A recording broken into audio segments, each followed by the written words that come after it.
लोहार डोंगरी लोह खाण प्रकल्पाची वन्यजीव विषयक परवानगी रद्द करावी, तसेच जिल्ह्यातील वाढत्या मानव वन्यप्राणी संघर्षावर तातडीने उपाययोजना कराव्यात, या मागण्यांसंदर्भात इकोप्रो संस्थेचे अध्यक्ष बंडू धोत्रे यांनी पत्रपरिषद घेऊन आपली भूमिका स्पष्ट केली।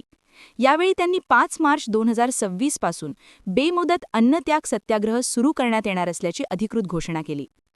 पत्रपरिषदेत बोलताना धोत्रे यांनी सांगितले की ताडोबा अंधारी व्याघ्र प्रकल्पाच्या अत्यंत महत्त्वाच्या वन्यजीव भ्रमणमार्गात प्रस्तावित असलेला लोहार डोंगरी खाण प्रकल्प पर्यावरण आणि वन्यजीवांसाठी गंभीर धोका ठरू शकतो। खाणकामामुळे जंगलाचे विखंडन होऊन मानव वन्यप्राणी संघर्ष अधिक तीव्र होण्याची शक्यता असल्याचा त्यांनी दावा केला।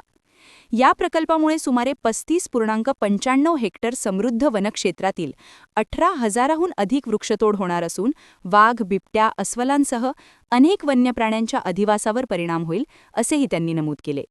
धोत्रे यांनी सांगितले की या संदर्भात राज्याचे मुख्यमंत्री, वनमंत्री तसेच प्रधान मुख्य वनसंरक्षक वन्यजीव यांना निवेदन देण्यात आले असून शासनाने सकारात्मक निर्णय न घेतल्यास आंदोलन अधिक तीव्र करण्यात येईल। याशिवाय जिल्ह्यातील मानव वन्यप्राणी संघर्ष निवारण्यासाठी इकोप्रो संस्थेच्या प्रलंबित 16 मागण्यांची तातडीने अंमलबजावणी करण्याची मागणीही त्यांनी केली। गेल्या 5 वर्षात वाघांच्या हल्ल्यात मोठ्या प्रमाणात नागरिकांचा मृत्यू झाल्याने परिस्थिती गंभीर बनली असल्याचे त्यांनी अधोरेखित केले।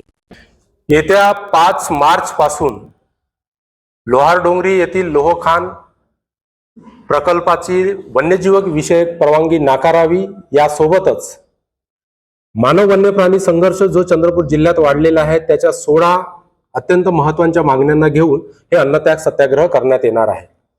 तर चंद्रपूर जिल्हा हा वाघांचा जिल्हा म्हणून जसा आज आपण ओळखतो तसा सर्वाधिक वाघ मानव संघर्ष असणारा हा जिल्हा आहे। मागल्या 5 वर्षात 200 लोकांचा मृत्यू झालेला आहे। मागल्या कॅलेंडर वर्षात 47 लोकांचा मृत्यू आहे आणि ज्या भागात ही लोहखान प्रस्तावित आहे तिथे 18 लोकांचा मृत्यू झालेला आहे।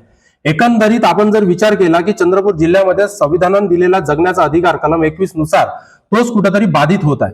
एकीकडे संघर्ष कमी करण्याच्या उपाययोजना करण्याच्या सोडून त्या ठिकाणी जर कॉरिडॉरमध्ये ही लोहखान आपण प्रस्तावित केली असेल तर निश्चितच वाघ मानव संघर्षामध्ये जे आजपर्यंत मृत्युमुखी पडलेले आहे ते फक्त 200 व्यक्ती नाही आहे, ते 200 परिवार आहे। त्यांचा आपल्याला विचार करणं गरजेचं आहे आणि भविष्यामध्ये हा संघर्ष होऊ नये म्हणून लोहार डोंगरीचा खाण प्रस्ताव असेल किंवा मानव वन्य प्राणी संघर्षाच्या अनुषंगाने शासनाकडे जो पाठपुरावा चालू आहे, शासनानेच निर्णय दिलेले अनेक ज्या मागण्या आहेत त्या 16 मागण्यांना घेऊन हे उपोषण आंदोलन करण्यात येणार आहे। 40 विनवणी करताय आम्ही ही विनवणी करताय की ज्या ठिकाणी एकतर ब्रह्मपुरीचं जंगल हे स्कॅटर्ड आहे, तुकड्या तुकड्यामध्ये विभागलेलं आहे आणि कॉरिडॉर जो आहे वन्य प्राण्यांचा तो सुद्धा बॉटल नेक झालेला आहे। जितना हा कॉरिडॉर महत्वाचा आहे तो 40,000 हेक्टरचा एकमेव पॅच आहे आणि त्याच ठिकाणी त्याच्या मध्यभागी ही खाण प्रस्तावित असल्यामुळे आणि एखाद्या मोठ्या क्षेत्रांना जोडणारा जंगलच उद्ध्वस्त जर होणार असेल तर भविष्यामध्ये व्याघ्र संवर्धन असेल आणि संघर्ष जो वाढीचे कारण असेल ह्या दोन्हीसाठी पूरक असणार नाहीये। म्हणून राज्य वन्यजीव सल्लागार मंडळ असेल, राष्ट्रीय वन्यजीव सल्लागार मंडळ असेल, यांची ही प्राथमिक जबाबदारी आहे की हे व्याघ्र संवर्धनाच्या दृष्टीने ही खाण नाकारली गेली पाहिजे आणि आम्ही उद्योग सल्लागार मंडळ आहे अशी भूमिका घेता कामा नये। क्या आप भी चाहते हैं जटिल रोगों पर विशेष रूप से आयुर्वेदिक उपचार? तो मिलिए 77 वर्षों से आयुर्वेद सेवा में लगी हुई शिवशंकर आयुर्वेदिक एजेंसी। अनुभवी वैद्य डॉक्टर, सभी प्रसिद्ध कंपनियों की दवाइयाँ और सभी प्रकार की जड़ी बूटियों और रोग प्रतिकारक शक्ति बढ़ाने के लिए कई प्रकार की दवाइयाँ प्राप्त करने का एकमात्र विश्वसनीय स्थान।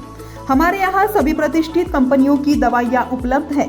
समय सुबह 10 बजे से रात 9 बजे तक, तो फिर इंतजार किस बात का। महाजन मार्केट के पास टेम्पल बाजार रोड, सीताबर्डी, नागपुर। 8605245080 9112079000।